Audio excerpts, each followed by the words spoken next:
پابندی کے ساتھ پڑھیں گے؟ کتنے لوگ تیار ہیں؟ ہاتھ اٹھا کر بتائیں۔ ماشاءاللہ۔ میرے محترم، یہ کیا ہے کہ ہمیں نماز، ہمارے لیے نماز کیا ہے؟ ضروری ہے۔ سارا کام بعد میں، پہلے نماز۔ اس لیے فجر ہو یا عصر ہو، ظہر ہو، کیونکہ اس وقت کے منافق یہ فجر اور عشاء میں شامل نہیں ہوتے تھے، باقی 3 وقت نماز پڑھتے تھے۔ آج کا مسلمان ایک وقت بھی اگر نماز نہ پڑھے تو اس وقت کے منافق سے بدتر ہے یا نہیں؟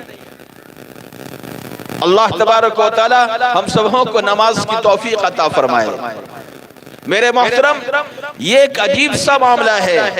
یاد رکھیں، ہم ایمان والے ہیں، ایمان کی نشانی ہمارے اندر ہونی چاہیے۔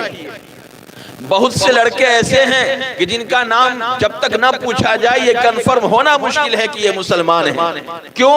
اس لیے کہ ان کے گلے کے اندر سکریاں ہوتی ہیں، چاہے وہ سونے کی ہو، چاندی کی ہو، اسٹیل کی ہو، تانبے کی ہو۔ کیا یہ مردوں کے لیے جائز ہے؟ نہیں ہے۔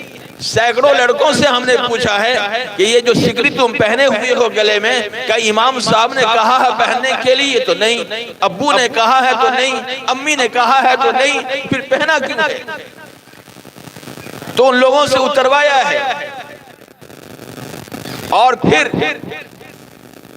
یہ مائک سے اذان ہوتی ہے، یہ مائک سے اذان یہ کوئی شوق سے نہیں ہوتی بلکہ ضرورت ہے۔ اگر کوئی مؤذن مسجد کی چھت پر کھڑے ہو کر کے اذان دینے لگے تو کیا ہر مسلمان کے گھر میں یہ آواز پہنچے گی؟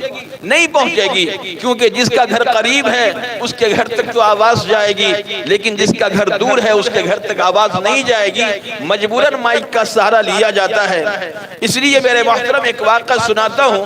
ویشالی ڈسٹرکٹ کے اندر ایک بستی ہے پونی حسن پور، وہاں ایک صاحب نے اپنے لڑکوں کو بلایا اور کہا کہ بیٹا آج ہمارا آخری وقت چل رہا ہے، پتہ نہیں کب ملک الموت آ جائے، اس لیے زندگی نے وفا نہیں کی، ہماری خواہش تھی کہ ہماری بستی کے اندر مسجد ہوتی، ہمارے مرنے کے بعد تم لوگ مسجد بنوا دینا۔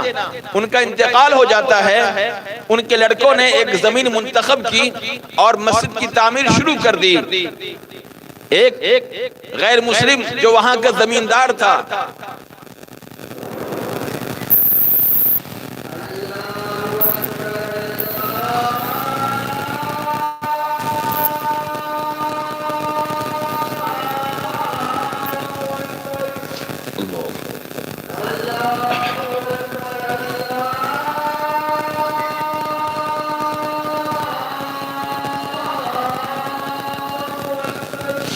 اللہ